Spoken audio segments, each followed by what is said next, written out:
Hey friends, it's Dwight. Welcome back to my channel. It's Friday and yeah, it's gonna be the weekend. And so we're gonna do a pour today. I'm just excited. So I'm doing a 24 by 30 canvas, gallery wrapped. And I wanted to talk a minute about some of the struggles I've been having recently doing dump and swirls. Over the past 3 or 4 weeks, I've been working really hard at trying to put together some dump and swirls. I have a solo show at a gallery here in Baltimore in about 2 or 3 months. I want to make sure I have enough inventory to put on the walls, but I was having a really tough time getting any cells to come up. Now, I think in my last video, I mentioned that I thought it was the Floetrol. So I opened a new bottle of Floetrol and I had a nice painting. I haven't done anything different. I've mixed my paints the same way, the same consistency, etc., and I have been perplexed. So today, what I decided to do is I decided to use folk art. Now, folk art I haven't used in a while, and folk art works pretty well doing dump and swirls. It works about as well as Deco Art Americana brand paints. So I figured, let's just go back to some basics and use these craft paints that seem to work really, really well in this process. So that's what I did today.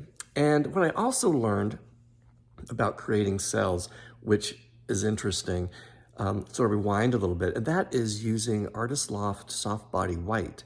Now, I used that in my last video, and I had these great cells, and they mixed with the other paints, and it worked out just fine. And so I did that today. I mixed some white with some of the color to lighten it up, and to see what's gonna happen. So you have to wait and see that in just a moment. The other thing I did was I reached out to Melly D, Melissa Dion is her name, and we spoke, we chatted back and forth briefly because I was really curious about what her thoughts were on where I was struggling, because she started doing dump and swirls about 5 years ago, if not longer than that. And her approach was very systematic and very scientific. So she gave me some good thoughts and some good suggestions. And yeah, so we used those today. Okay, enough talking. You'll see the paint colors I've chosen and you'll see the pour. And so I hope you like it. Okay, have a great rest of your day and we'll see you at the end of the video for the walkthrough. Okay guys, here we are back in my studio. I'm gonna be working with a 24 by 30 canvas. All of my paints today are folk art. I have blue, then I have this sort of mocha color that I added some white to, and of course some white, some pearl white. And this is Artist Loft Soft Body Black. Now all my paints are mixed the same, 1 part paint, 2 to 3 parts Floetrol, a drizzle of Liquitex pouring medium, and water to thin. So here we are. Let's say hello to all my favorite people out there. So yeah, we're gonna get started here. We are going to layer the puddle with all the different color. Now the thing to keep in mind when you do a dump and swirl, it doesn't have to be pretty the way you stack your colors. You can, throw them down on top of each other. You can make a nice, neat little puddle with each color on top. Sometimes I pour high so that the color that I'm pouring in can sink through some of the layers, which will mix with the cells.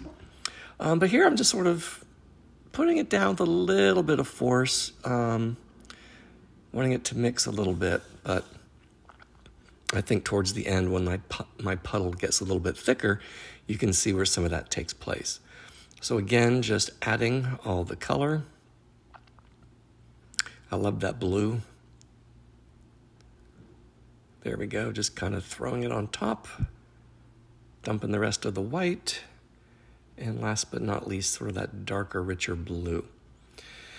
So here we have the black paint, the dump paint. It's about the same consistency as the puddle paint colors. And the point of this is to cover the canvas with the black and to allow the paint underneath to come through. So here we go. Now today, when I was doing this, I was going to tilt in a different direction. But as you'll see in a moment, I basically tilted the same way I always tilt. That is down to this corner on the left first, and then over to the right, back towards me, and then once again back towards the other corner. So as you can see, sort of on the side there, some of the cells are starting to pop through. So what tells me that this is going to work out nicely is that I have these little speckles all over the canvas and they slowly fill in. Now I move it back and forth like this to sort of open up some of the bubbles to let the paint come up through. Of course, you know, we use either a heat gun or a torch as well. I've been using a heat gun recently because my torch hasn't been working, and the heat gun works just as well. It's just basically there to pop the bubbles.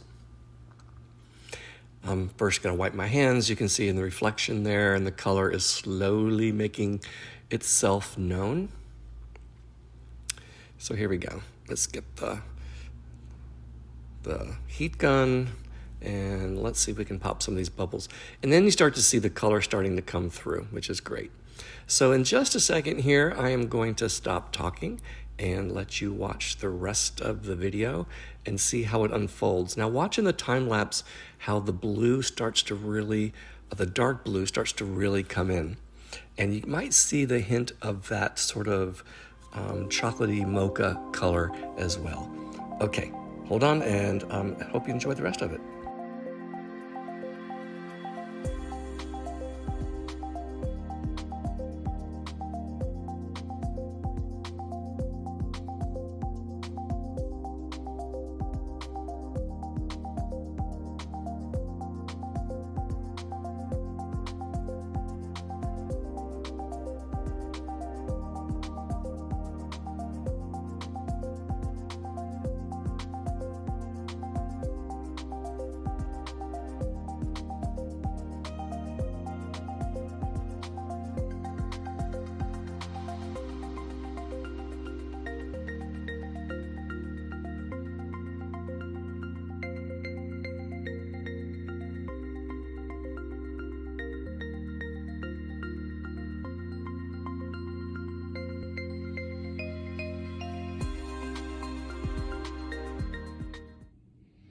Okay friends, here we are. I am back in the studio with our wet walkthrough. So I'm really loving the fact that the whole canvas is almost completely filled in. You see sort of where there's usually negative space, I have some cells. And I will probably go in and just touch up those cells so that they pop out. It seems like it's mostly the darker blue, and there's some darker blue up in that corner as well. So what I like about this is the subtlety of sort of the movement. The corner, you can see some of that beigey browny color that I used kind of came through. So let me move in and show you some of the close-ups so you can just see all the cells. And what you can see with these cells is that they have that little bit of that browny beige color.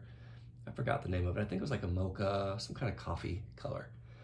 And then you have these interesting cells in the middle. Now, like I said, I'll go in and touch up the middle of the cells to make them pop a little bit more, but I think it looks really cool up against sort of this negative space. So yeah, I have such lovely reflections in my studio here from my windows. It's sort of distracting, and I wish I had a little bit better light. So let me walk over here to the other side if I don't trip. If you haven't seen my videos before, I work on the floor. So yeah, I'm usually squatting down on the floor, doing my pours. So there's just the details. I think, you know, the details are what really make this fascinating. The up close. So this is the negative space. You know, like I'm probably gonna keep some of these cells through here and just clean out these little speckly ones just to kind of give the black more definition up against some of this color. So this is what I'm going for. This is what I like about the Dump and Swirl. It provides this beautiful abstract piece of art. You know, I love blue, if you don't know that about me already. And I really just think this has a nice look to it. And so I'm very, very pleased. I will walk around to the other side to show you this other direction. I kind of liked this direction as well. Maybe what I'll do is get a picture of this and post them both, and you can let me know which one you like. If you like, what would I say? I guess the negative space on the left side or negative space on the right side. Okay, friends, that's enough for today. I'll let this set overnight, and hopefully tomorrow I can do the touch-ups, and what we'll do is we'll do another painting. You have a great day and a great start to the weekend.